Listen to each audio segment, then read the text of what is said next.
That's right. You're here with a bunch of ding-dongs. I want one. Share with the class. Well, it was actually an empty box. Sorry, I finished. Oh, man. Don't bring those if you don't have enough to share with the whole class. I know. Hey, everybody.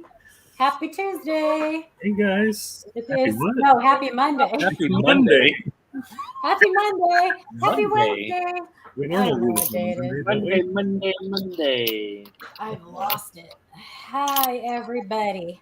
Welcome to our last stream of the month and just a chit chat with the crew. Hey, Paula, quick question. Did Steven send his email over? No, Stephen Parkhurst has not sent an email yet. So if he shows up, we need to find out what's going on with that. Yeah. So, okay. But welcome, everybody. I hope everybody has had a wonderful July and heading into August pretty soon. So, gonna say hi to everybody. Blues Coins, Eric, miss your face. Frank's in chat.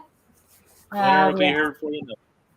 Yeah, Steve Boy, Gringo OG, Silver Bowl 30. How are you, sweet face? Paul Hampton, Indigo and Demon. Lots of people I see from Ida's morning chat. Reap what you sow. How are you, Alfred? Farm Dog. Daniel Baker. There's Blockhead. What?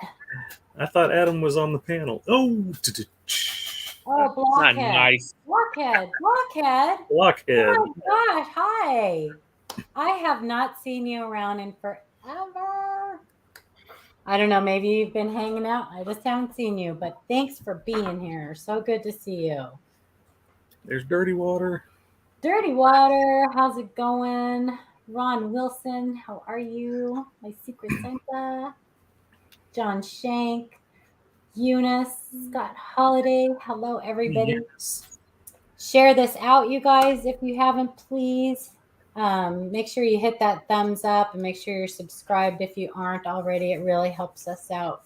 We really appreciate you guys hanging out with us. There's trouble. Michael Kittle Rare Coins. There's always a free giveaway. On Michael Kittle Rare Coins. Somebody had some chicken finger or some chicken strips tonight from Cane's. Show me the nugs. Kittle doesn't like Cane's very much, but that's all right. Everyone has their own preferences. I have a blended caramelizer in here. Oh, that sounds good. It's so good. Hiram, how's it going? So yeah, if you guys are not subscribed to Michael Kittle, he always has a free giveaway every month. Beautiful coins, great giveaway. Go check him out. Besides that, he's got other beautiful coins too. So yeah, let me get over to where's my list? Just go subscribe to him, Shannon. I know you haven't yet. I know. Hang on. So welcome everybody. So glad to have you here. This is, like I said, our last stream of the month, and we used to take it off. We used to call it our bye week, but we decided that since these people right here don't really have lives, well, except Adam. This group right here, of losers. So no, we wanted to be able to have a week where we could just answer your questions in chat. And do a little bit of teaching, which is what we love to do. On a live stream for an antique program, someone said they inherited gold coins and wanted help. I told them to go to a Numismatic Guild coin shop. Cool. Or they could come to watch a live coin Q&A, Eunice. I'm telling people at my LCS all the time about the live coin Q&A. I tell everybody about the live coin Q&A. Christopher Johnson. How's it going? Thanks for the thumbs up. Ringmaster Ray, Walter Magnet. Thanks, you guys. Magnet. So we're going to just do real quick introductions because Ida said we need to do introductions tonight. So we're going to do quick introductions. I'm going to go over my typical little announcement spiel, and then we'll start taking some questions. I'm going to do just a real quick little teaching on die clashes. We had a request in our email about it. So not too long. It's it's really not a super complicated process. So, and then we'll start taking your questions. So, I'm Paula Bloom. I like to teach and collect errors and varieties mainly. Actually, my collection has no rhyme or reason. I just kind of find things that I really like. I love exonumia. I love Civil War stuff, patriotic tokens, store cards, all kinds of stuff. Elongated cents, hobo nickels, all kinds of things. So, but I love to. My favorite thing in the world is being here on Monday with you guys and being able to help you and answer your questions as much as I can. So you left out Jefferson Nichols. That was your favorite, right? I don't like Jefferson Nichols so much. And to my over here, this way, is Amanda. Want to introduce yourself, Amanda? Last name Hug and Kiss. Amanda? Is she there? Amanda? Bueller? Amanda stepped away for a moment, so we're going to go right down here to this guy. Hey, guys. How's it going? So I'm Shannon Smith, for a lot of you that may not recognize me, but I'm in a lot of chats and a lot of other streams that you may know me from. I am the newest to the panel and therefore have the least amount of knowledge, so give me some slack. I would say, so things that I've gotten involved with as far as my collection go recently, I think everyone kind of knows that I like dimes, which would be a lot of people's unfavorites because they're so tiny, but I love them. In that same vein, I also like the 3-cent pieces. And I've been doing a lot of quarter hunting lately, so those are kind of the primary things I guess I've been doing. And then, everything on the side as well.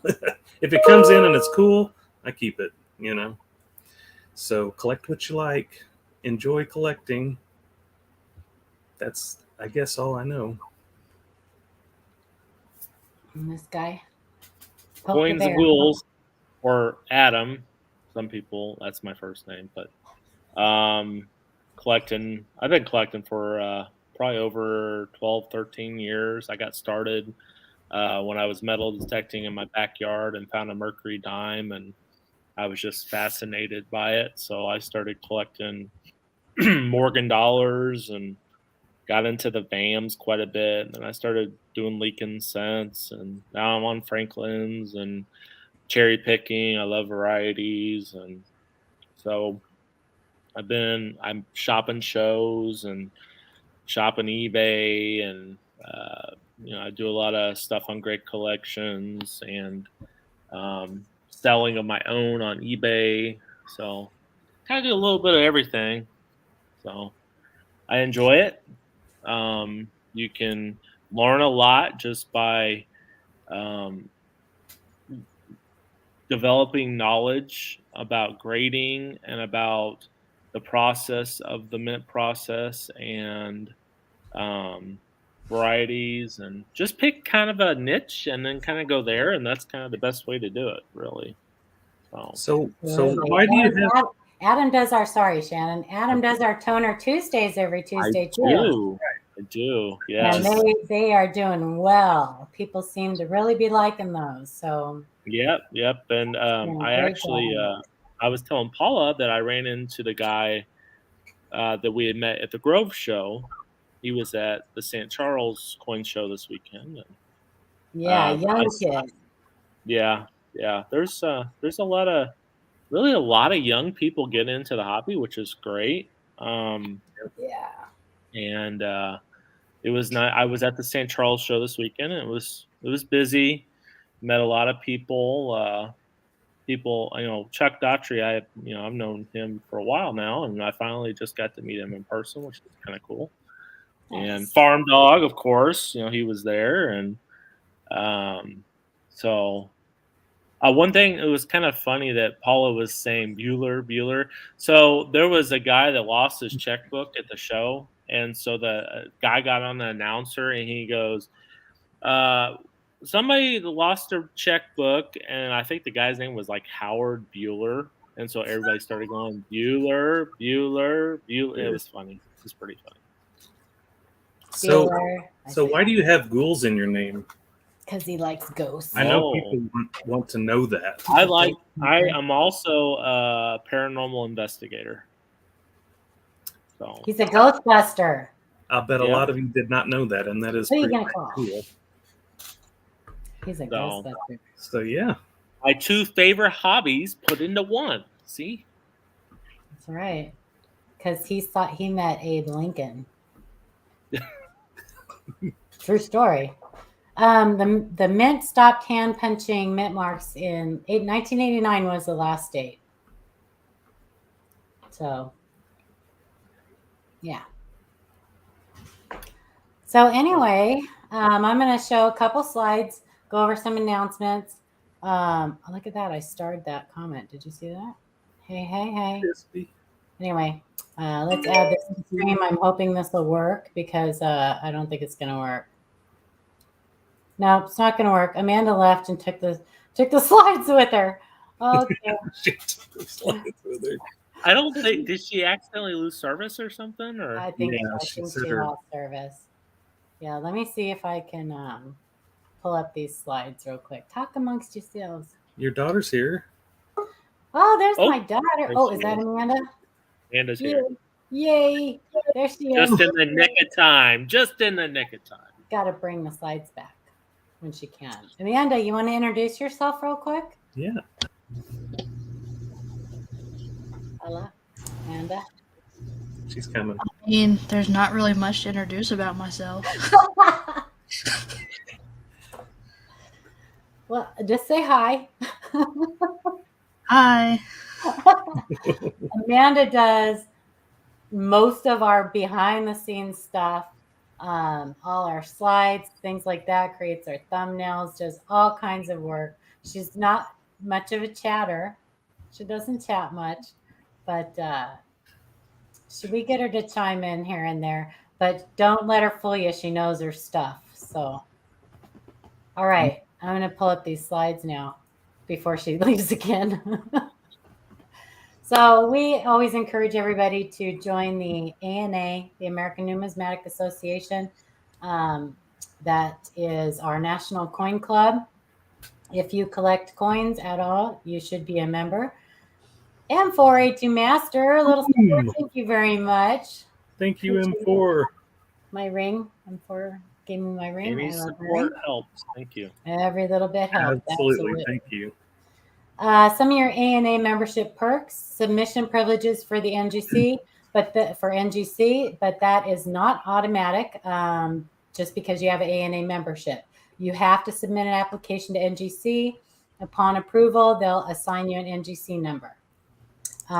You get subscription to the Numismatist. You get 12 issues of Coin Collecting's premier magazine delivered digitally or to your doorstep. If you want the printed edition, it's an extra charge, but it's worth it. I like having tangible things, so I like printed versions of things. The Virtual Money Museum exhibits explore spectacular collections of coins and paper money from your nation's largest numismatic museum. There are educational programs, access to the best educational programs in the hobby. That is absolutely a fact. There's webinars and seminars, lectures, correspondence courses, and more. There are special events. Receive free admission to the World's Fair Money and the National Money Show videos, podcasts, blogs, coin collecting tips, online research tools, games, quizzes, and everything numismatic. Enjoy exclusive discounts on ANA seminars and money museum auctions, coin collecting publications, books, supplies, collections, insurance, and much more. Now, if you know a youth, they have a fantastic YN program, Young Numismatist program. So if you have a youth in your family or no one under 17 and under, encourage them and try to get them to join also. They do special things for the YNs. It's great. Another club is CONECA, Combined Organization of Numismatic Error Collectors of America. It's also a fantastic organization. We love to promote it. They are not quite as old as the ANA, but they are getting there. They're trying to get to 1,000 members. So we really want to get them there. Some of your CONECA membership perks: you get a subscription to the club's award-winning journal, Errorscope, published 6 times a year, a free US variety coin, either a repunchment mark or a double die when you join, only the first time you join, not for renewals. You get a club membership card, yay. You get an invitation to the annual Errorama, including the awards banquet, the annual meeting, and the cherry pickers contest. Access to members-only area of the CONECA website, where you can view electronic back issues of Errorscope from 2004 through the current issue. And also, we have a Facebook group. We encourage everybody to please join our Facebook group. The biggest reason we like to have you there is because you can post your questions and photos of your coins 24/7 there, and your questions will be answered a lot faster than they are in the email. Our email gets bombarded, and we try to keep up with it, but typically we're a week to a week and a half behind on our email. So if you are not in a hurry to get your questions answered, go ahead and shoot us an email. If you really want your question answered fast, and there's like you want to sell it or whatever, the Facebook group is the way to go. Just make sure that you answer the membership questions and agree to the rules. Also, one other point: if you do decide to join the ANA or CONECA, just put in a little good word for us when you join. Let them know who sent you there. It just helps us out. And we've also started, when we get the Errorscope magazine, the CONECA magazine, and the ANA magazine, the CONECA puts your name in the magazine when it comes out. It also tells you who refers you. So if we see our name in there and your name that you put in there and we referred you, we will give you a little bit of a shout out. Yeah. Yeah. And we do a once a month free gold membership to the ANA that the ANA has sponsored for us. We do that the third week of the month. Yeah. Third week of the month, every month. So yeah, we just did our last one last week, but he has not claimed his prize yet. So we may be doing an extra one. Maybe doing an extra one. I don't know. Maybe doing an extra one. So if you guys see Stephen Parkhurst come into the chat, let us know, because he needs to claim his prize. So thanks for putting up with that little spiel from me tonight and every Monday. All right. We have one question sitting out there right now. Oh, in the private chat? Yeah, from Mike, asking for advice discerning the 72 Lincoln Memorial Cent Master Hub doubles versus the mini DDOs on lightly circulated finds. Is there a good way to determine that Master Hub doubling? Yes. There's some on the 70, yeah. There's markers, and on the 72s, it's pretty obvious. I can pull it up for you. You'll find master die doubling on the 72s on all 3 mints, Philly, Denver, and San Francisco. Proofs and business strikes, you'll find those on master die doubling. And it will fool you especially when you first start out. No. So let me pull up.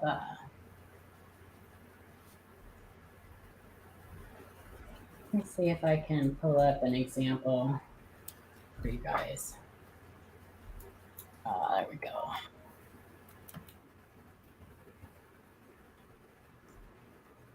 Yeah, this is a good one.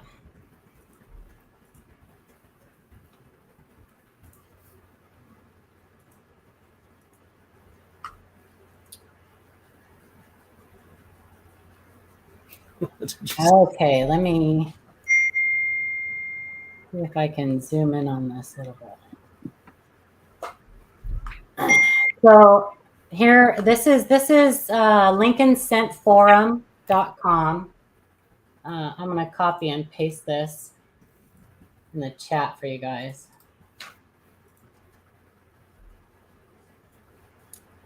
And there's so on in, you see the in, you see how they almost look like little sticks on the tops of the devices on the master die.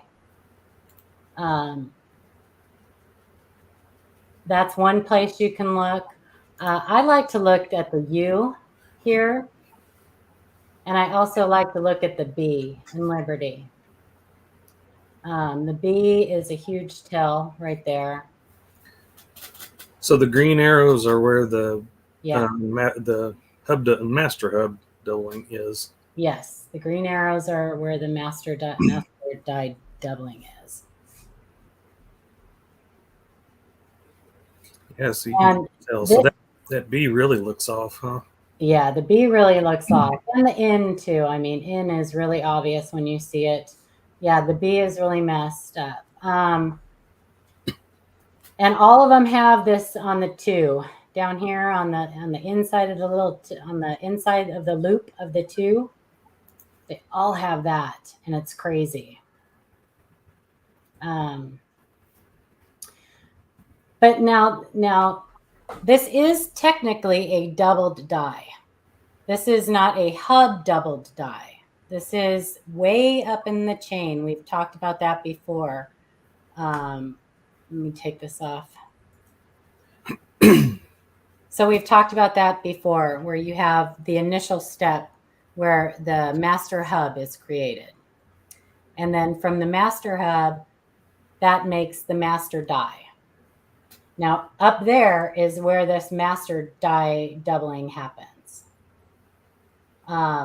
So every die and hub down that chain that's created has that same master die double. And it's going to, because there's like only one created here, and then there's like 4 down here, and then there's like a million more all down the chain. Usually like 50 something dies or something. All of them are going to have that same master die doubling. So there's no value to it. Whereas a hub double, a true double die, there's only one. There's only one die created with that doubling on it. But a double die on a master hub doubled coin is still good. And you can have a doubled die with master die doubling also. Right. You just have to know how to identify it, learn how to identify it. Which is repetition and looking at those pictures. 55 has one too, right? On Liberty. There's right? tons of dates. Yeah. There's actually a list. On one of these sites, there's a list. Let me see if I can find it somewhere. Yeah, there's a list of the more well-known ones. Is it Lincoln Sense Online? Yeah, right here. So I'll copy that too and paste it.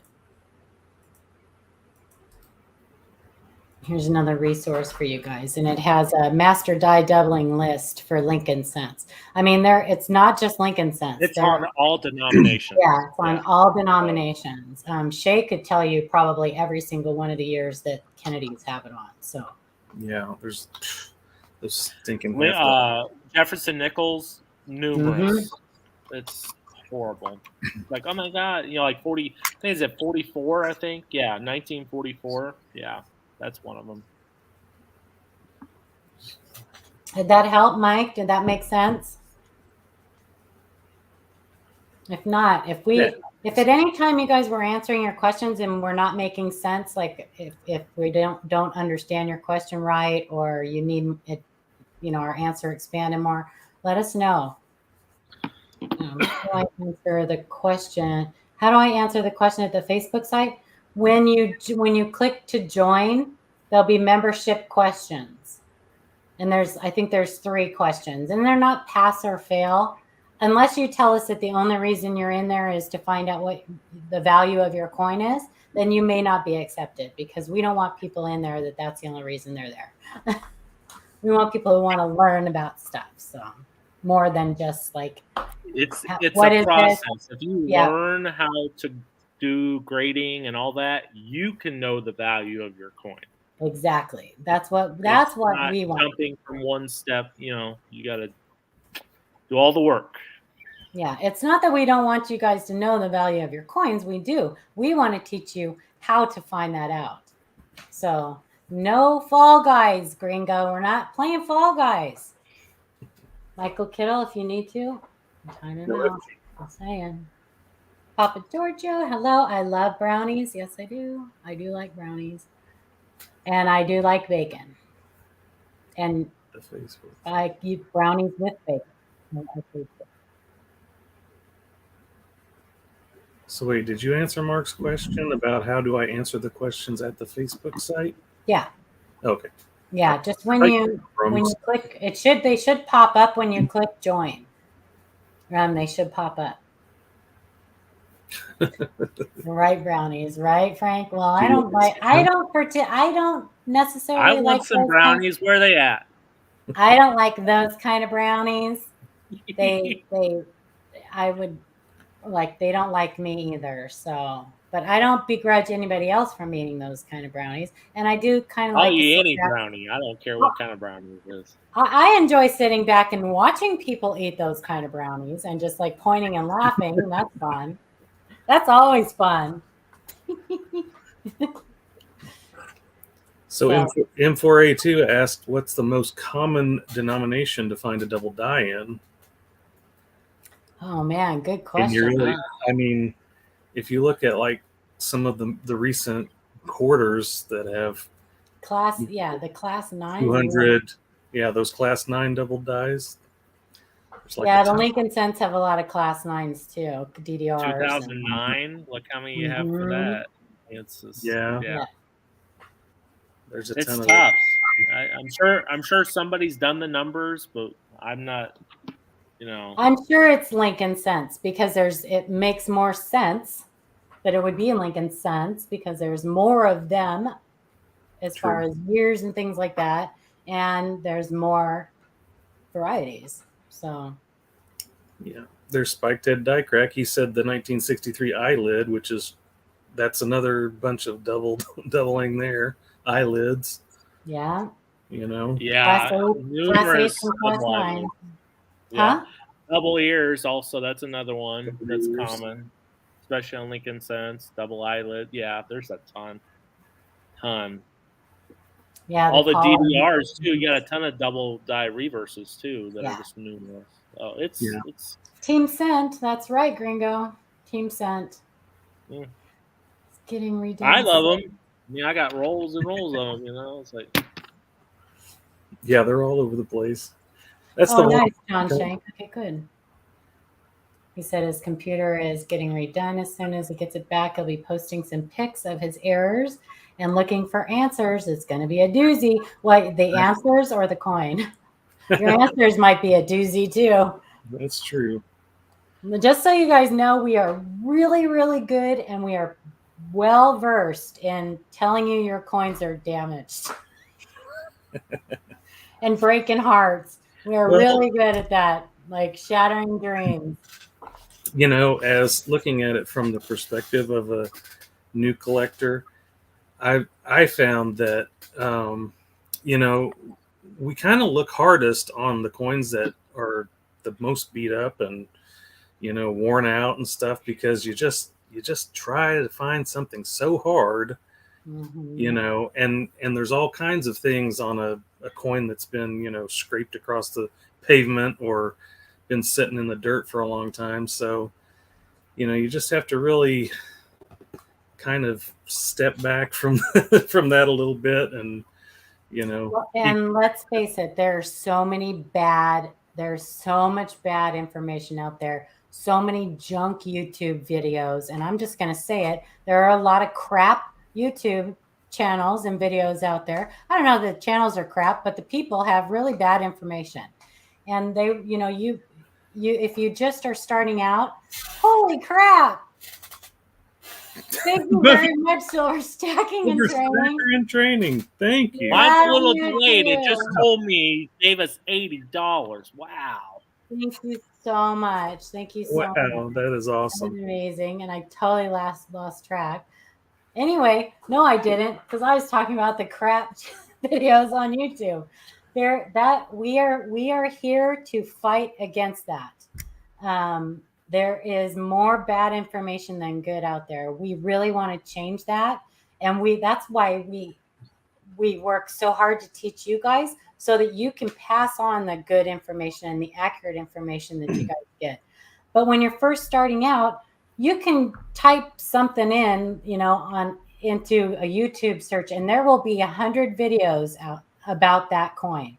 And most of them are telling you that it's worth $1 million and you better go cash it in right now. Like, get it graded, cash it in. Right. So it's not the new person's fault. It's the people out there that are passing out bad information. And I'll say that, and there's also some people out there who pass on, the wrong information, but they don't even know that they because they've been given the wrong information. Right, because they have heard or they've done something, but they don't really do that extra research to, understand what it is. So then it's just repeated, and then people, start talking about it, and there you go. So Papa Giorgio, PCGS Coinfax is your best bet for that. Basically, you can, if you go onto PCGS Coinfax, usually there's a rarity scale and population reports and things like that. So you can find out that way. Obviously, if you go on and you're looking up at DDO and in MS67, it's worth $10. It's probably not, the odds of that are not great, but you know what I mean? So, yeah, and cherry pickers, varieties, yeah. So just be really careful. And listen, we are not infallible. We make mistakes too. We try really, really hard to verify any information that we pass out to you guys. If you send us an email and we have any doubt whatsoever about what is on your coin, we have people like Ken Potter, Mike Diamond, Joe Cronin. We have great, great resources out there that are kind of, they have availed themselves to us, which is amazing. And we've got, we get together as a panel and we'll work through things. We've got Sean on the panel and Chris Rhodes. Chris Rhodes is like, he's up there with Ken Potter and them. I don't usually mention him because he's on the panel, so I forget to mention him. But we're really lucky that we get to avail ourselves to that, and you get to reap those benefits too. So and Steve, sometimes we get two of the experts that don't agree, and that's challenging. That can be challenging. What were you going to say, Shannon? I was going to say, Steve mentioned like the 1944 penny with no mint mark on eBay for $10,000. Because it was minted in Philadelphia.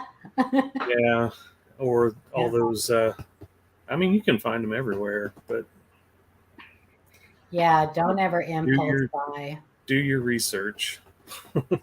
There's a lot of damage out there that looks really cool. That looks really, really cool. And sometimes people put a lot of effort into trying to make coins look like something that, they're really not. But they look really, really cool. But I would suggest, first of all, I would suggest not purchasing errors until you learn the minting process and can identify them yourselves. I just would, or if they're graded. Or if you trust the person, you're buying from somebody who is really, really experienced and knows, for sure that they know what they're talking about. But because there's a lot of bad ones out there. If you go onto eBay and search error coins, 99% of the coins that pop up in that search are not going to be error coins. Right. It's really sad. But there are 10 that are, which is great. Did you guys hear that the mint stopped minting any gold? No, and I think that's a rumor going around, Joey. They said that somebody said the same thing this morning about silver, and I think it's just a rumor. It's not to, say that they might slow down a little bit with the price being down or whatever, the value going down, but I don't think they're going to quit. Yeah, if it doesn't, if they can't get the planchets, then they, obviously, just like they with the Morgans, when they didn't, they ceased the production on that. They held them back for a long time because they couldn't get the planchets, but they were still minting other silver coins, whatever. But anyway. Yeah, well, think about it this way, or I was thinking about it this way anyway. whenever the price of silver goes down and everyone's saying buy, buy, buy, well, all the people that have it are saying, hold it, don't sell it when it's low. So isn't there kind of like, the buyer wants it, the seller doesn't want to sell it. What are you going to do? Right? Exactly, Michael. Yeah, the mint doesn't care about the spot prices of precious metals. They just pass on that price to us. Right. Just pass it on to us. But, they may say they can't get the planchets like they did with the Morgan dollars. Yeah. Starting rumors, Tupac, that's not a rumor. That's true. That's true. I don't care. I'll say it. Whatever. Oh, ATOD got his package from Annex today. He's putting out a video tomorrow. I know. I can't wait to see it. Do your video soon. Do it soon. We had, hi Thaddeus, welcome. Thanks for coming. William, so we probably did get an email from you, but we don't check emails during the stream. Like I said earlier, our last Monday of the month is strictly for chat. We just hang out with you guys, answer your questions, let you get to know us a little bit better, have fun with you. We don't usually get to do that during our normal streams. But we do check our emails during the week, and then we put typically on our show, if you haven't seen it before, we show some of the viewer submissions and talk about those. So.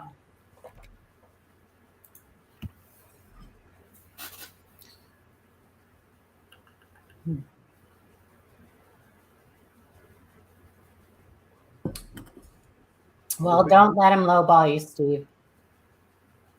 It shouldn't, the price of silver shouldn't determine anything. It shouldn't affect the prices of your proof sets, in my opinion. Those are a different beast altogether. Michael Kittle may have a different opinion, but I don't think it should affect the price.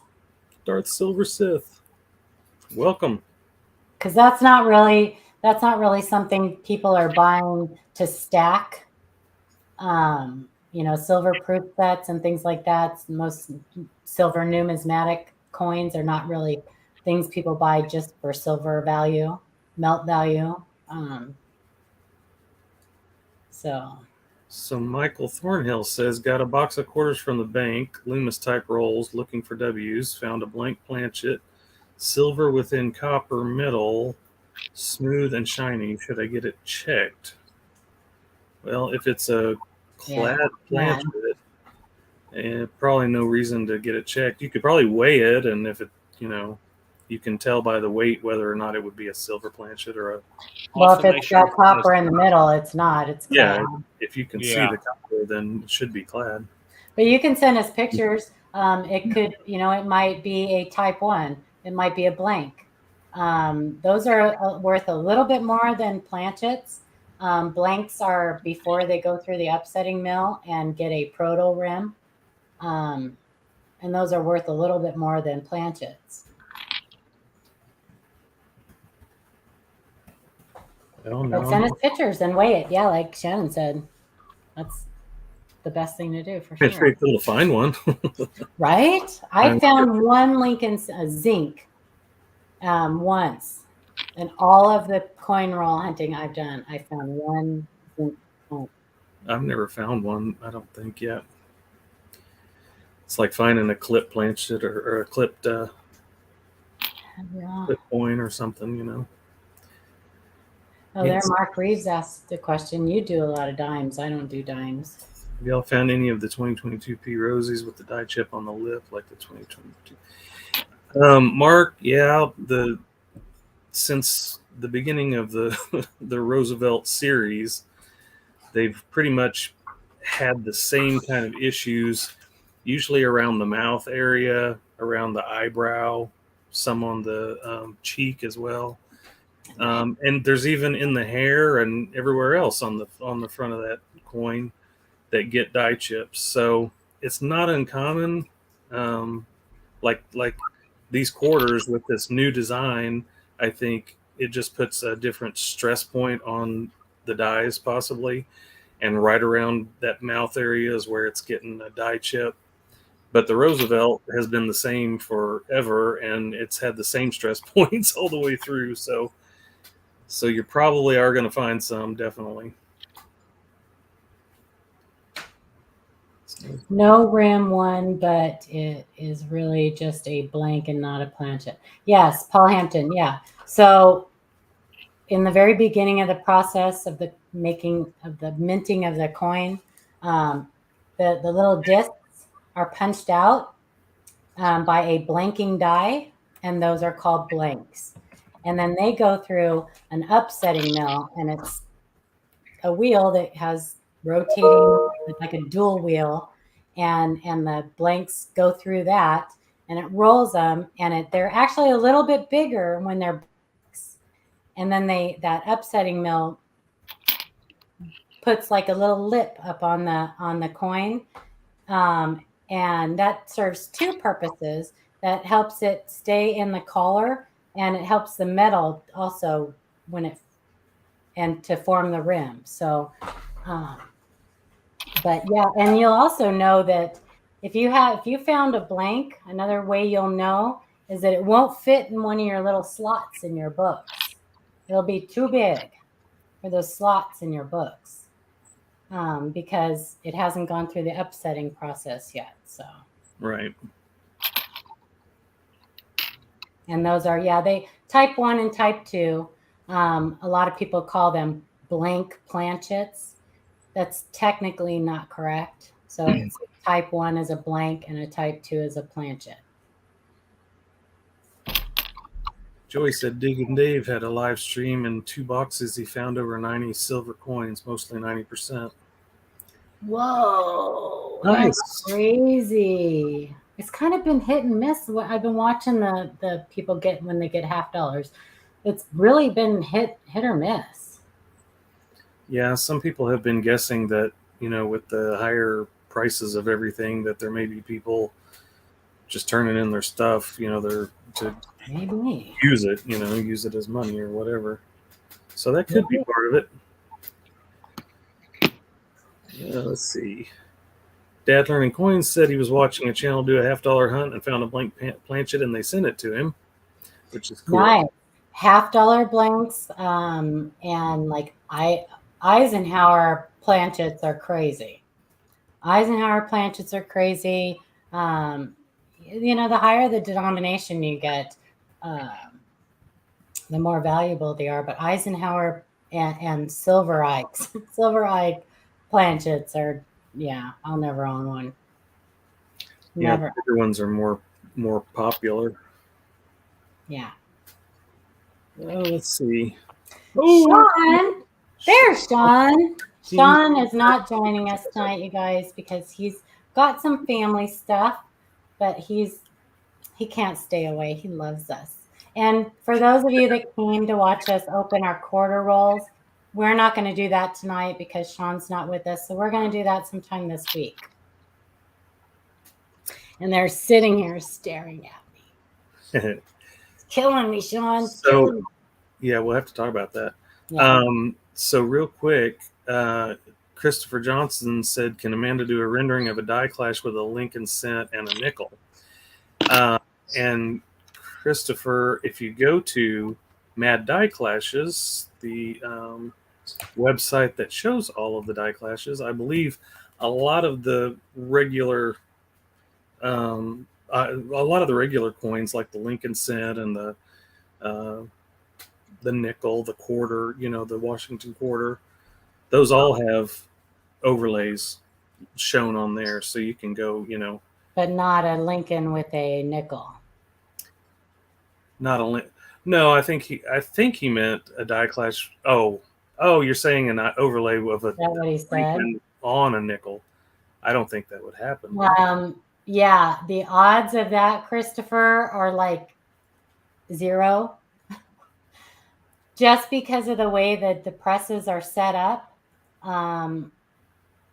you're probably not going to get a nickel that's going to fit in a nickel die that's going to fit into a Lincoln cent setup. So you're not going to get a nickel clashed with a Lincoln cent, or a Lincoln cent clashed with a nickel. Right. So yeah. And what wouldn't be a clash. If anything, it would be, double struck or a. Yeah, you can have a double struck. You can have an already struck nickel, then that's overstruck by something else, or like we had last week, an already struck Roosevelt dime that, or let's see, a Roosevelt dime that was overstruck by a Lincoln cent. But most of the time when you see things like that, it's a vice job. So if you want to send us pictures, it probably, if I had to guess, is a vice job. Somebody squeezed another coin into another one. They squeezed them together. I found my first vice job the other day. Did you really? Wasn't very big, but it was. And to say vice job, I don't know if somebody did it on purpose, but obviously one coin got smushed into the other somehow. So yeah, I was kind of happy about that. Nice. Better pictures of the silver. Okay, Chief Stacker said he's trying to get you better pictures of the silver Ike 73S proof brown box type. So Indigon Demon, are you Mule Clash? Are you talking about I think it's a 99? Is that right? The Lincoln cent that actually isn't clashed with another denomination, though. That's actually clashed with another Lincoln cent, a different year. What was the question? What question? Did we have another question? Am I missing it? I'm trying to. I thought you said. Trying to read up here. There's William. Yeah. West Coast. West Coast. I can't do. What is West Coast? West Coast. I don't know. Wasn't there like a? I probably shouldn't be throwing up. Probably throw up. No, please don't. Probably accidentally throw up some gang sign. Please don't throw up any signs. Okay, I won't. A piece. Hey, Todd. Thank you. Working and lurking. Sorry, I missed any chat. Love the streams. We love having you here so much. I can't wait to watch your video. Thank you so much for the $10 super chat. You guys rock. So Treasure Charger did mention silver coins that he finds metal detecting in the river are toned and almost black, assuming that would be considered environmental damage. Yes. Yes, pretty much. Black. Exactly what it would be. Silver black is terminal toning on silver. That is really typical for silver. It will always turn black in certain environments. Terminal toning. Throwing up big signs. Right, Alfred? I gotta be careful. Shut up, Kill. I got a sign for you, Kittle. Yeah. You're number one. You're number one. Adam, what are you doing over there? Sorry. I'm here.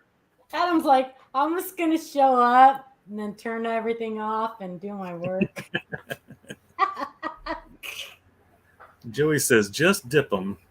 Yeah, you could do that, I guess. Not gonna hurt anything. It's already pretty bad off. Well, a lot of silver can come out of the ground pretty nice. Silver doesn't like corrode and stuff like that, like Lincoln cents do. They're bad. Click that like button, everybody. That's Thanks, right. Kiddo. Here's a question for you, Adam. Why did they delist the 55 Franklin FS 402 die clash? I'm thinking either it was because maybe it was either probably really common and they had too many of them, or it was lack of interest, which is usually kind of what it boils down to, is lack of interest. Yeah. Which one was the 402? That's the one where it's flashed behind his neck Okay. by his hair and stuff. Yeah. Good question. You guys ask Nice. the best questions. Are you in the video gang or DDR gang? I'm in the both. I don't care. I'm in both. If they don't like it, they can kick rocks. Gang name is East Side Cuds. East Side Cuds. Nice. That's right. Amy asked, were there any 1992 made of steel? So are you talking about since, or well, I don't know if there's anything 92 made of steel. But if you're talking about since, no, there's should not be any. No. So if you have a silver colored 1992, it is most likely it is plated. Yes. There's a chance that it could be struck on a dime planchet. If it's much smaller and possibly lost some of its some of the devices around the rim. Weigh it. You can always send us pictures, but the simplest, we always go by Occam's razor here. The simplest explanation is usually the correct one. Yeah. So it is probably plated. There's a lot of those out there, a lot of them. Sometimes they did. Sometimes they did it to fool people, but most of the time, I think it was a pretty innocent reason. I think they did them for jewelry. I think they probably were on some type of jewelry or something like that, in some kind of bezel, and they plated them for that. But they did them for science experiments too. I've heard that and seen pictures of science experiments that they've done with coins. So that's interesting. So Indigon Demon said, how or why do classes get listed anyway? Like how would I'm assuming how would an FS something get listed? Is that it wouldn't be a 92, it wouldn't be on a foreign planchet because we, especially a steel, I don't think we were minting anything in steel in 1992. I don't think. What was that, Shannon? Why? Where was it? How or why do classes get listed anyway? So like listing a die clash or something like that. How does that get listed? Clashes? Like something like that? Yeah, clashes. It says class. He says classes, but I'm assuming clashes, right? Who's asking that? I can't find Indigon Demon. You have to go up a little bit. How do classes get listed? Classes of doubled dies? You have to expand on that, Indigon, because I'm not sure what you mean by that. And also true, Amy, if it was steel, it would be magnetic. Yeah. My pockets mentioned that. But if you're going to put a coin up to a magnet and it's in, you don't want to damage it, put it in a flip or something so you don't damage the coin. Clashes. So people submit them. Mad Die Clashes is the site that attributes and lists clashes, and people submit their clashes to them if they're not already listed. Right now, I don't think that he's taking new submissions right now. I think he's doing some work for Koneka. He may be taking new submissions. but they're not like, there's no attribution. So they're not given like a, I mean, I guess he does give them certain numbers and stuff like that. But I'm not sure. Do they list those when they slab them? I can't remember if they actually give the attribution numbers on.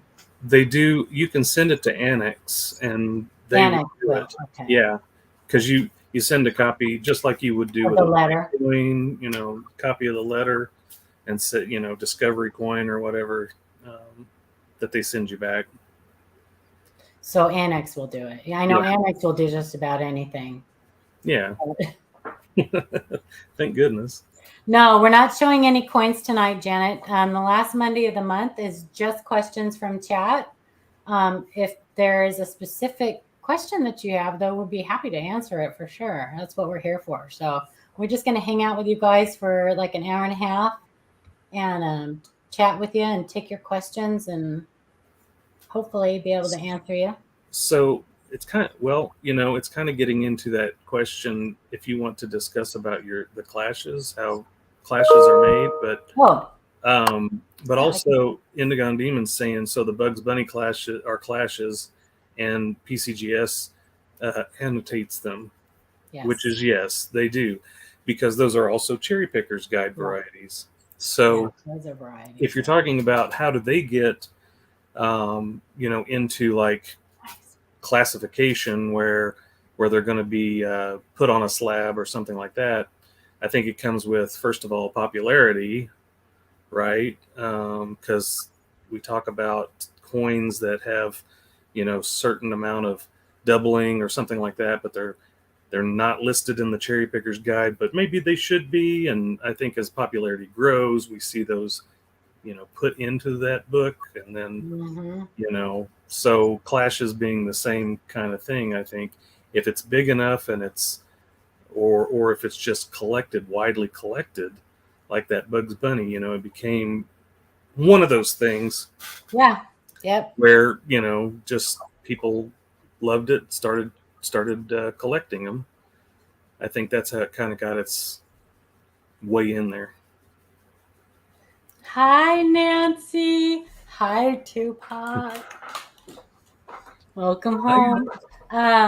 So, Kyle, the albums over there or my books? Which one are you asking about? Are you asking which one of my albums is my favorite or which one of my books is my favorite? Because if you're asking about my books, it's that one right down there. It's my Cherry Pickers my editor's copy of the Cherry Pickers Guide. That's signed by Ken Potter and given to me by Ken Potter. Albums. Well, so it's this one. Well, it's this one. I have several of them. Which one has my coins in it? I don't know. It's this one, my typeset, 7070. It's my favorite album. And it's weak. I hardly have any coins in it.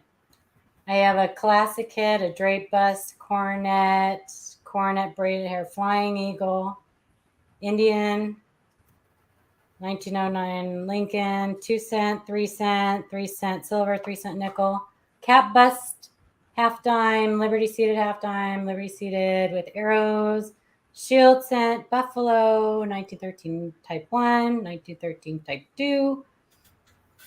But I do have some nice seated dimes and a nice barber dime.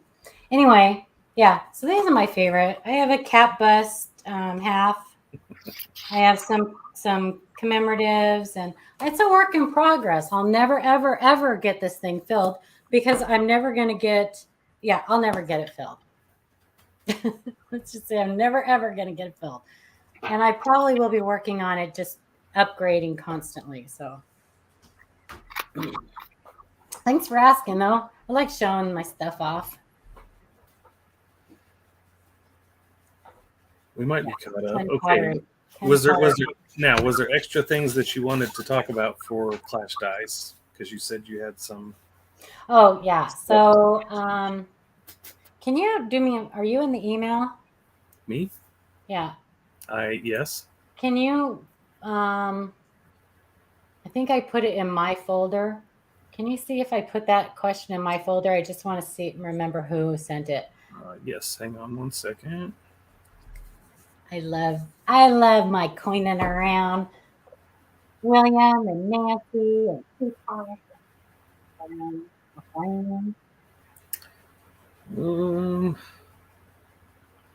I don't think you put it there. Okay. Well, anyway, we got an email about die clashes, and I'm sorry, I can't remember who asked the question, but I promised I would just cover it a little bit. They wanted to know how it happens, how it's possible that the dies can come together. And it's really simple. You guys, so I think I have another die here somewhere. Maybe I don't. I thought I had two. Anyway, I don't know what I did with the second one. So these are dies, okay? And they are set up with a minimum clearance. So it's all done during the die setup phase. They adjust the ram pressure, they adjust the clearance. And sometimes, even though they're set up to have a planchet in between them, sometimes, it's a machine and it comes out of whack, and that clearance will go to 0 or negative sometimes, and the dies will come together and they'll clash. They will strike each other, and depending on how hard they strike each other, you'll get either a super strong clash or just certain areas where it's just a little bit. Sometimes you can get really heavy clashing if that ram is still at the strongest point. So yeah, clearance.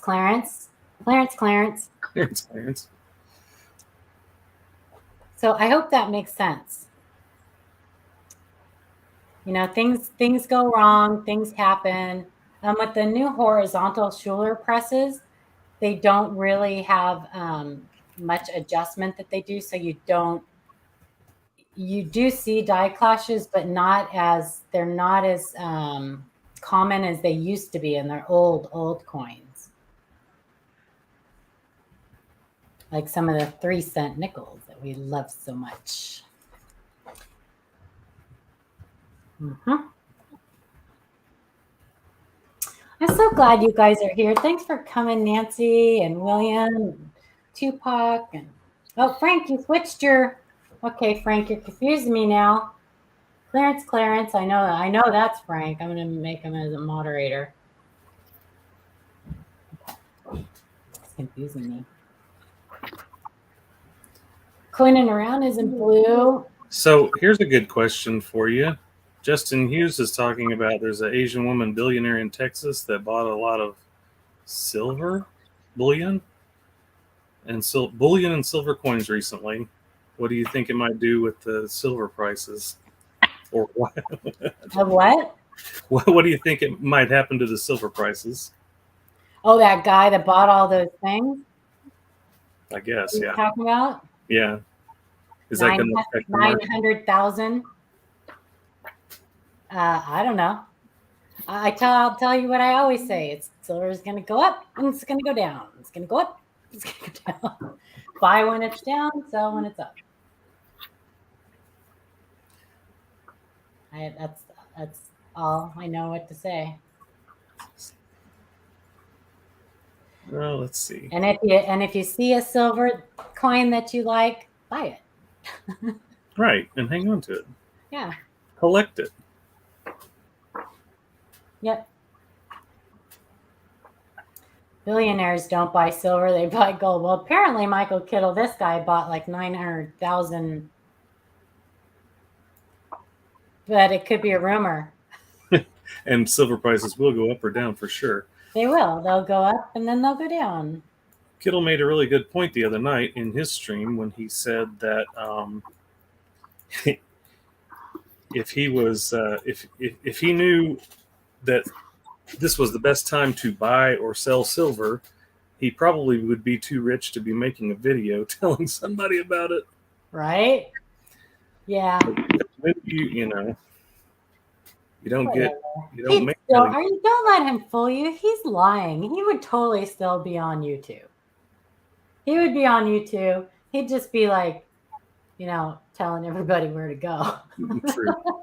True. He wouldn't care if anybody was watching him or not, but he'd still be on YouTube. He'd be playing Fall Guys. Right. So Treasure Charger found a dime with no reeds. Internet says dryer coin. What is that? And are they worth anything? Nope. A dryer coin is exactly what it says. It is a coin that was stuck in. So dryer coin is a generic name for a coin that was stuck in a rotational device. A lot of times it is a dryer. It's the dryer drum. It's stuck in the dryer drum. Sometimes it's a coin roll hunter. Sometimes it's stuck inside a coin roll hunter. Oh, God. Maybe not. I mean, I guess that could do it too. Sometimes it's stuck in a coin roll, a coin counter. It's just a name for a coin that was stuck in a rotational device. If it's in a dryer, it's typically also shows some effect from heat. So you get like mushy details. You usually get it shows some heat effect, but the rim will be rolled, or in the case of dimes or quarters, half dollars, reeded coins, the reading will be missing. Dollars, the lettered edges there won't be any lettering on the edges. Somebody, I saw a question. The official name for a 43 over 2. What is the official name for the 43S cent that has a week 4? Oh, so there's not really an official name for that. There are theories as to how that happened. They don't think it's Greece. They think because it just happened. It happens on all three of them, from all three mints. In case you guys don't know what we're talking about on the 43 skill cents, it's not just the S. It happens on the PGNS. You find them sometimes with that ghost 4. That's what they typically call it, is the ghost 4. It's just that the 4 is barely there. A lot of people, there's a theory because dies are not flat. They're like this kind of, and I can't ever think of the word for it. Michael will probably tell. Throw it out there, Michael. You know what I'm talking about. Dies are not flat. They're kind of raised a little bit at the center. And so they think that somehow when the dies were hubbed, that 4 was weakly hubbed in there. There's all kinds of different theories, but regardless, it has to be something probably that happened at the Philadelphia Mint, since the Philadelphia Mint was making all the dies for Philadelphia, Denver, and San Francisco back then. Probably happened during that process. And I think I think it had something to do with the hubbing, the original hubbing of the dies. Convexed. Yes, nice. Thank you. They are a little convex. Thank you, Original ATOG. Thank you. Sometimes thinking is hard. So. I do. I have that problem. I lose my words sometimes, and I can't. It's there, but I can't get it to come out. So I have that problem. I don't know what it's called. Brain fart. I think that's the medical term. That's the medical term for it. Brain fart. Oh, Lordy. Okay. 43% with the 4 gone. Yeah, so I think that they call them the ghost 4.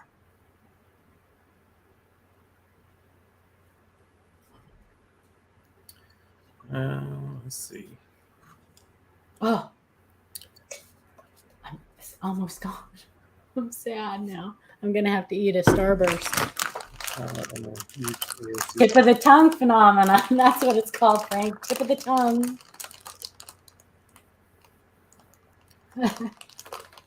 Thought about the huge ASC purchase. Is there a market for them overseas? If so, why would I start? Oh, I'm sure there's a market for them overseas. I'm sure there's a market for them overseas. They're possibly using them to cast molds for making fake. So they do that. Some of the Chinese counterfeits are getting really, and not just Chinese. I mean, other countries are doing them too, but China is more well known for the counterfeits. They actually have started purchasing like old silver coins, like that are beat up, like coal, or silver ASC silver plankets, and removing all of the design and stamping over the top of those. Stamping, it's not stamping, but whatever they do to create fake coins. I don't think they have presses, like sugar presses. Can you get this open for me? Is it twisted too tight? I need a man. Lordy. Where you at? Eric Byer, nice to have you here. I know he went back over to Mia's. Mia's a sweetheart. I wish that I could watch her show more often. Yes, she's very sweet. It's adult proof. It is adult proof. Where can I find? I don't know, Michael. When you find one, come back and let me know so I can get one too. They're not out yet. New cherry pickers guides are not out yet. Kindle. If you are looking for a cherry pickers guide, though, well, actually, the cheapest way to go about it is to look them up on PCGS Coin Facts. We did a video not last week, but the week before, right? When we talked about how to use PCGS Coin Facts to find cherry pickers varieties. Mm-hmm. Was it last week or week before last? Week before last. No, wasn't it the last show that we? So it'd been last month, wasn't it? Oh, maybe. Yeah, it was our show from. Yeah. Okay. So we actually have a stream from like a month ago, 4 weeks ago, where we showed you how to find cherry pickers guide varieties on PCGS Coin Facts. But the second cheapest way is to download the Kindle version. No, M4A2, they're made in Germany. The Schuler Press. I think that's Germany. Somewhere in Europe. I did talk to somebody at the show, the St. Charles show, and he sells all the books and stuff. He did say something about he should have the new cherry pickers guide by November. Yeah. So, who knows if that's correct or not, but that's what he said. Here's a question for you, Adam, from Joey. He's asking if anyone's had coins graded at a big coin show. For one, he for one has not. It's too expensive. But you've done that before. You do that all the time, right? I don't grade them there usually. It gets pretty pricey. It's not cheap for the show grading. It's in fact, I have it. I think I might have one here. But I think it's like $60, $75, something like that for to get it back the same day. Sometimes they'll do specials. I might have done a Morgan special one time, like where they were doing, bring your Morgans in, we'll grade them at the show. You'll have them back by the end of the show. But it is pretty expensive. I know a lot of dealers do that. What they do is they go shopping on the first day where only dealers are allowed, and they'll go and they'll find like coins that might be undergraded. And then what they do is they take them and they take them over to the grading table at PCGS and say, hey, I want the show special and get this back. And then they get it back and then they could sell it. So essentially, they make the money right then and there. And, it's a process, but it's very expensive. Kittle says you can drop off coins though for no extra charge. Yeah. Like if you want, like that's what I'm doing next month because I'm going to the ANA show in Rosemont. I'm gonna take my GreatCollections submission, my PCGS, my NGC. I might even do an annex submission, and I'm gonna take them all there, and then I don't have to pay my shit. I don't have to pay for shipping or anything like that. Well, at least I'll have to pay the return shipping, but won't have to pay the ship amount at least. Thanks, Michael. Yeah, Sean's usually up here with us, but he had some stuff he had to do tonight, so he couldn't be with us. He did give us a super chat. And to make it easy, I think it would be wait, what are we calling these shows now? I don't know. We're calling them I don't know. What is this? What is our show Sean called? came up with the name. Sean What's came it up with the name. I don't know. BSing with the cram session. Cram session. Oh, cram session, yeah. Yeah, there you go. Cram. So if you go back to the end of June, you'll see that it should have the cram session title. Good point. Yeah, our cram session in June. Yeah. Yeah. Question for And Adam. I agree, Steve Boyd. The Kindle version does kind of suck. But it's better than nothing, it's better than nothing. And it's better than paying what, $200 for a cherry picker's guide right now. Redonkulous. So Doug's got a question for Adam. 2005 P&D uncirculated rolls from the monetary exchange. They're all toning already, copperish and beyond already. Is it the paper in the rolls turning them, or just lousy plat? What would plat be? Planchette? What's the monetary exchange? Is that a third party? I'm a little confused what that is. It could be crap. It could be the paper if it's like some third party. Is he talking about like you said 2005? Is that like the nickels? Yeah. Nickels, yeah. Of course, they could be how it's stored. And I'm gonna be honest. I have some of the buffalo because I was trying to find those speared bisons, and they're just tough to find. But I bought a bunch of rolls of them, and even in the Brinks box that I got, they're in the plastic, like the shrink wrap. They're toning on both ends. So I mean, I think just the environment. The environment is a big reason why coins tone. You have to have all the right ingredients.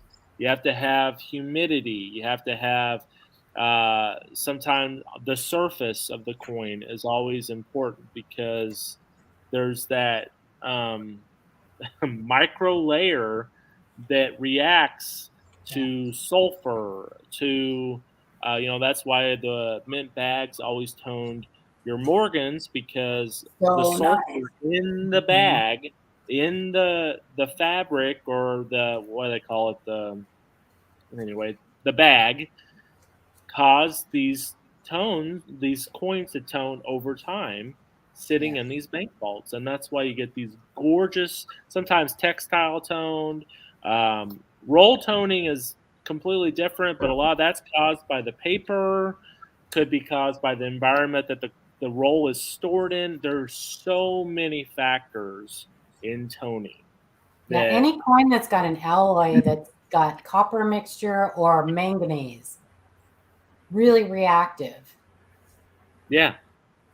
I've seen those. That's why your war nickels. That's why your war nickels tone so easy, because the manganese, manganese in the metal alloy. So remember that you see toned coins that they kept in those envelopes that they used to put them in. Those they had sulfur in those too. And some of the albums, some of the old albums that people, even the tab toners, you got the tabs. Those were, that paper, even the paper that is just not archival safe. They didn't have archival safe paper back then. So, which frankly, I'm glad they didn't. I like tone coins, but I know there's people that don't. They like the blast white coins without the tone. I like certain toned coins. I don't like blocky. Attractive toning. I like an attractive toning. Otherwise, I like blast white. And apparently, when he said plate, that meant plating. I didn't understand that. So, the same question as would it be toning or just lousy plating? Nickels aren't plated. Nickels are an alloy; they're not plated. Now you can have improperly annealed planchets, which also can tone, or they can be almost like that copper color. Yeah, so because the copper migrates. Now, if you have that, those are rare. Those are not cheap coins by any means. So, Ringmaster Ray asks if lamination / cracks errors have any value. They and can. I would say they can. Depends. I mean, how big is the crack? How big is the error? Yeah. And how cool does it look? And where does it? And where's it at on the coin? Remember, it's all about that placement. Like the drooling die. The die chip. Like the 2021 Lincoln cent. Yeah. That has all those progressions, but if it's like hidden somewhere in the hair or something, and it's hard to see. There's probably not going to be a ton of value there for that. So. But I've seen big, nice laminations go for, Yeah. I mean, they're not going to make you rich, but they can make you a few bucks for sure. I've seen them go for a couple $100. It depends on the condition too. Condition is always a factor. Well, almost always a factor. There are some coins, 1794 flowing hair, things like that, Sean shows a lot of them on his pocket change market reports. Oh yeah, definitely. They're not always the best, but they may make $10, or something. Now, so if you have a peeling lamination, don't rip the lamination off. In fact, I just found one today, and it's got a little piece of you probably won't be able to see it, but it's got a little piece of lamination hanging off of it. So I got to make sure to kind of keep it protected if I can. I am not a fan of these, but these are the best ones to use if you find a lamination that is starting to peel off. These are the best holders to use, these cardboard ones, because to try to slip them into one of these, you got to be careful, really careful. That lamination. So I mean, I like to be able to take my coins out and hold them and put them under the microscope and then put them back in the thing, and that's why I don't like those. Not that they're not good, they are. And I'm not a fan of staples, and people know why. That's why I don't use the cardboard ones, just because I hate staples. I saw that on his Indian head on the Proof Indian.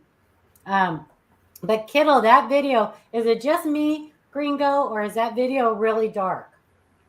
I wish he would have shown that lamination up close, though. But that video looked really dark on Michael Kittle's last video. He has a beautiful Proof Indian set that he's showing off. Yeah. I need to buy me a Proof Indian before they get too expensive. Yeah.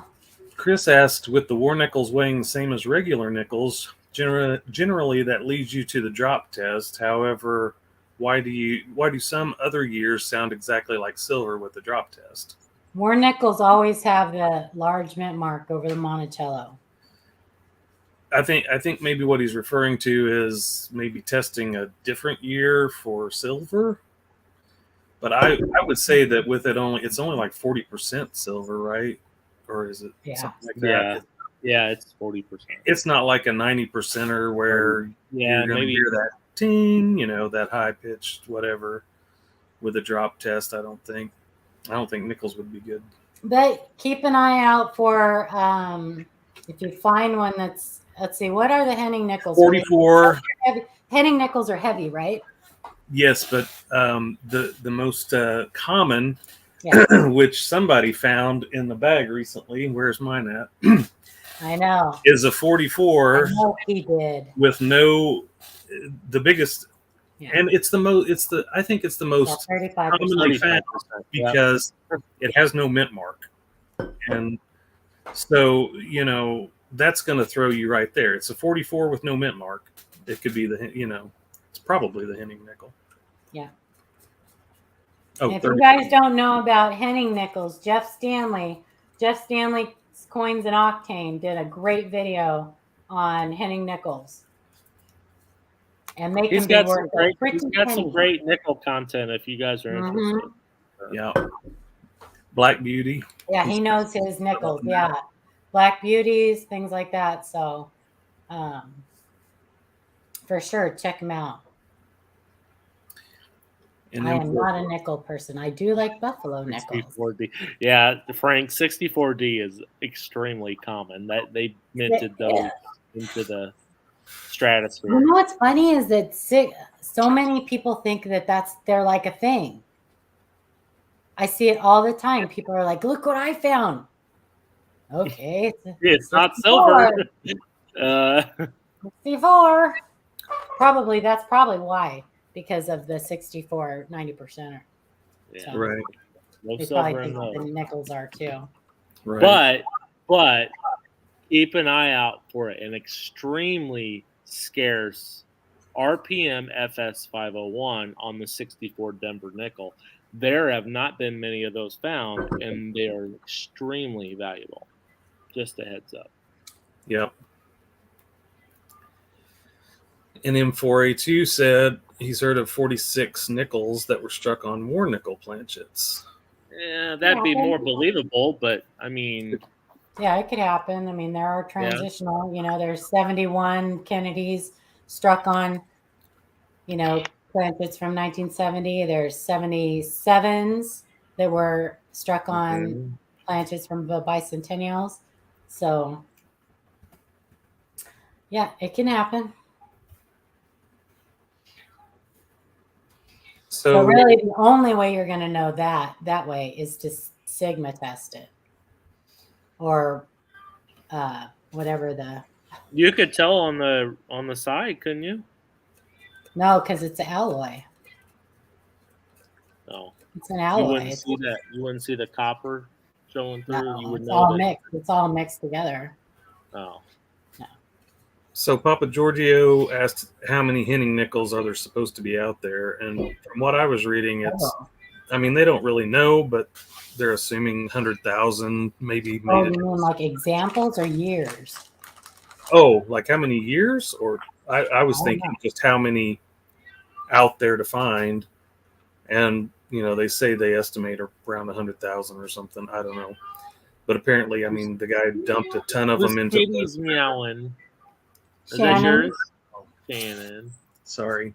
I'm going to have to go beat him. Mine are, I caught mine the other day sleeping on my cherry pickers car. I almost lost a cat. Oh. That's funny. Hang on. Okay. I'm after that.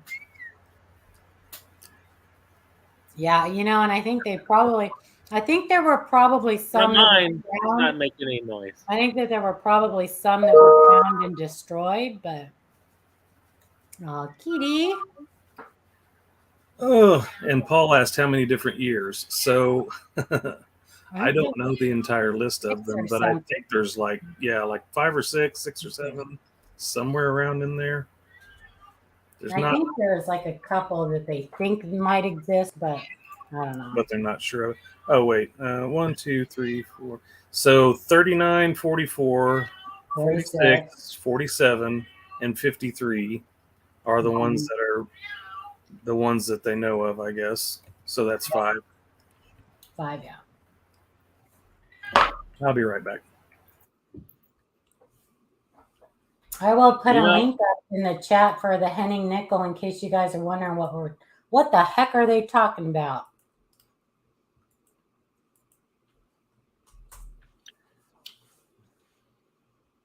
Henning nickels. It's not my kitty. It's Shannon's kitty. Oh, no.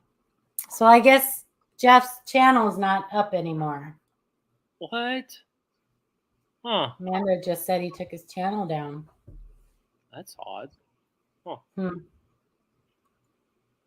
Darn it.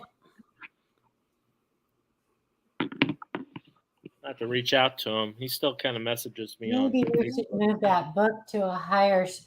Well, Kyle, what I really want is I really want to get a shadow box made for it. But I'm going to take it and get it rebound. Because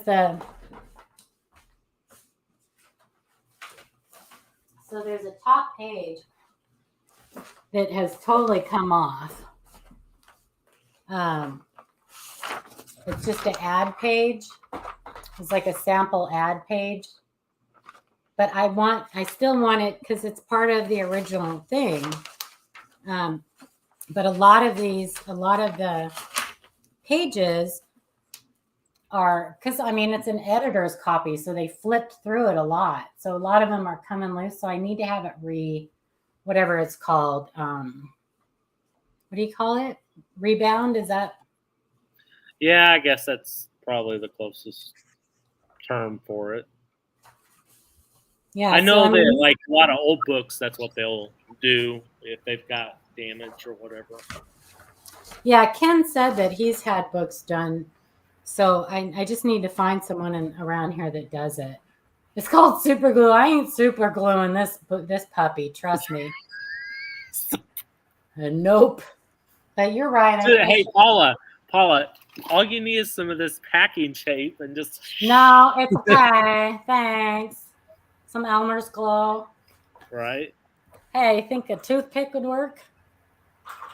No, I do. You're right, though. I should put it up. I'll put it up here. That's a good idea. I just like looking at it. I like looking at it. I'm pretty proud of that. Pretty proud of it. I don't think my kids will ever appreciate it very much. So if something ever happens to me, you guys, I'm sure that they'll probably be selling it. Like, what the hell is this thing? So don't be shy, too. I'm telling you guys, I'm going to tell my kids, too.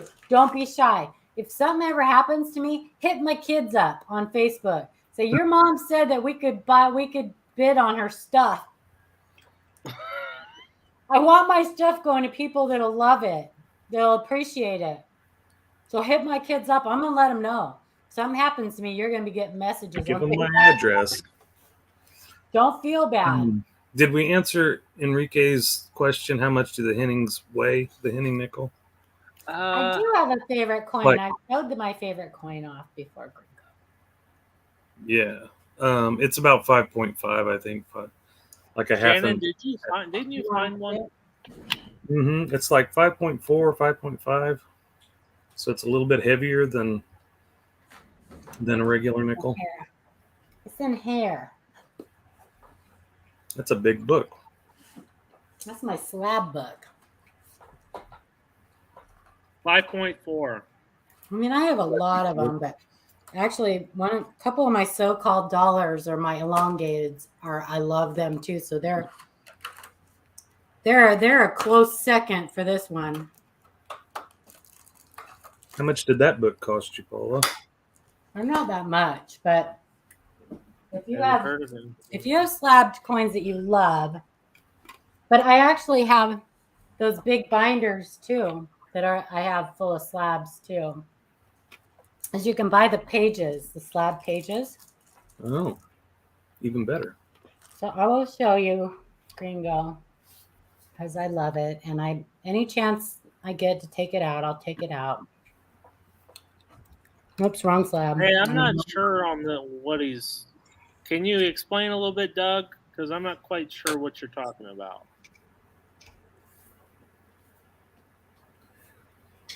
Would it be a clash that he's talking about? Some of the back on the front?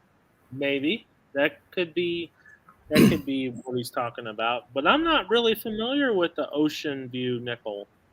I don't really collect them. I don't probably because it doesn't have a lot of varieties, so. What is he asking? Ocean View what? It does. It has a lot of those little minor ones, that fly poop ones. There's a lot of DDRs in the tree. He's asking about the 2005 P Ocean View nickel that has some of the back on the front. So I'm assuming that's a clash, correct? Probably a clash. But probably it's either a clash or a vice job. Yeah. So that coin that's on my scope is one of my favorites. And those scratches are not on the coin. They're on the slab.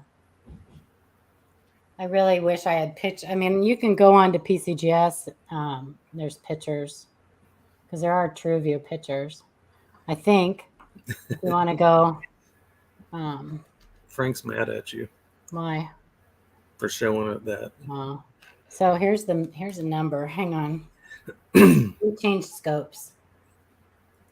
Well, they asked, and you know, Frank, any chance I get to show this off, I'm gonna show it off. So if you want to go on to PCGS Coin Facts, I think there's true view pictures. There's the number. Counterfeit. Oh, you're talking about the Hennings or 5.40, yeah. But yep, and it's a Woody. She's pretty. She is pretty. So anyway, there. You're getting advices on how to clean that slab too. It's really not scratched that bad. I know that I actually have, I'm not going to use toothpaste. Most toothpaste have grit? I heard like WD-40 and like the cleaner that you use for your car headlights. New finish. Yeah, but there's actually slab cleaner too, but it's really not, it's not scratched that bad. Where did it go? Where did my bag go? I don't know. I have another one. It's just when you have it under the microscope, it shows bad. Gringo said it's the only variety that he truly wants. And you've got it. Right? Yeah. Well, gold? I looked for a long time for one. I know. Look at that gold coin Adam's got. I looked for a long time for one that I loved. And I saw this one. It had the wood grain. AU58. So in case you guys don't know, AU58 is a great grade. And you can usually get, I mean, it's basically like a mint state coin with a little bit of rub somewhere on it. But you can get AU58 coins for a lot cheaper than mint state. And it's a great grade. So a lot of people actually, when I sell a lot of coins that are AU58, a lot of people bid them up. It's kind of odd, but they do. They bid them up. Because they're usually nicer coins than MS61 or MS62. Yep. AU58s are usually better coins, in my opinion. And you can get them for cheaper. Just in time. Thanks for making it. Yeah, I don't think we're going to be on much longer. We've been going for an hour and a half. And we gotta shut Amanda up at some point. She talks way too much. I know, right? She keeps the show going for hours. Way too much.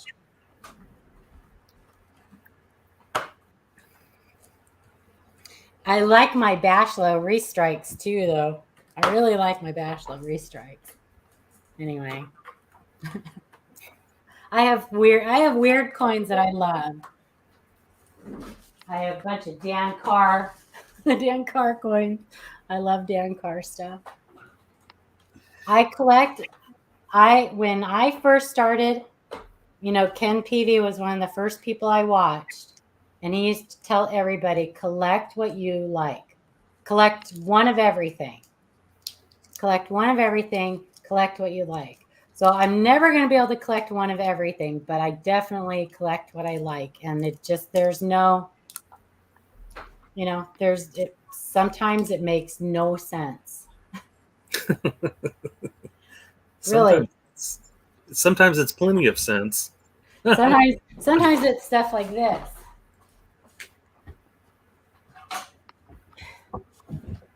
It's coin trays. Sometimes it's stuff like this. I don't know. Books. That's my weakness. Books are my weakness. Books, and I read them. Books are my weakness. Books are good. Books are good. Most of the coins that I love, though, I can't ever afford. So, but I save up for stuff. I saved up for that 55 for a long time. I saved up for a long time. So, and it was affordable. You guys can afford one. Stay out of, take 2 months and don't go to an auction. Right. Save your money and you can buy one. They are affordable. They're not the 1969S double die that is not affordable. Right. Did you see M4A2's message? Thank you very much, because I'm wearing the ring. I do love this ring. I do love that ring. So anyway, if nobody else has anything in high school, I got a double die 1955, both back and front before I started collecting. So may not have been a 55 double die because there aren't any known that have obverse and reverse doubling. But 55 proof. 55 proof does. Yeah, he didn't say proof. He said he got in high school he got a 55, but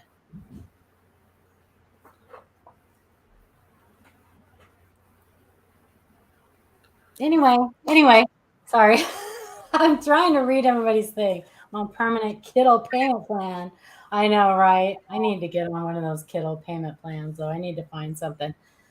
Anyway, all right, you guys. Well, thank you so much for coming and hanging out with us and putting up with us. I don't have any coins in acrylic, but I really want one of those paperweight ones. I think those are cool. Every time one comes up for sale, I miss it. But okay, Michael Thornhill, thanks. Yeah, if you guys sent us pictures or emails, we will get to them as quick as we can. Be patient with us, please. We do our best. There's only a few of us, and we get a lot of emails, a lot. So, but you can always join our Facebook group. That's a great alternative. You'll get your question answered pretty fast in that group. So we have people in there that are super smart, help out too. So thank you for hanging out with us on your Monday night. We always appreciate you so much. Make sure you hit that thumbs up before you leave. And if you're not subscribed, please subscribe.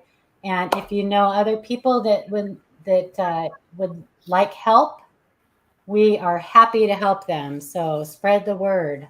All right, you guys, we are almost at 3,000. I think we're like 100 and something away. So we are almost at 3,000. So thank you very much. We appreciate you guys. Bye. Thanks, guys.